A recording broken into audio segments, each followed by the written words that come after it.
The required attribute is used to make the input elements required.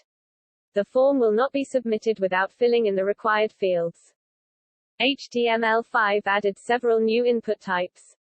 Color, date, datetime, datetime local, email, month, number, range, search, telephone, time, URL, week. New input attributes in HTML5.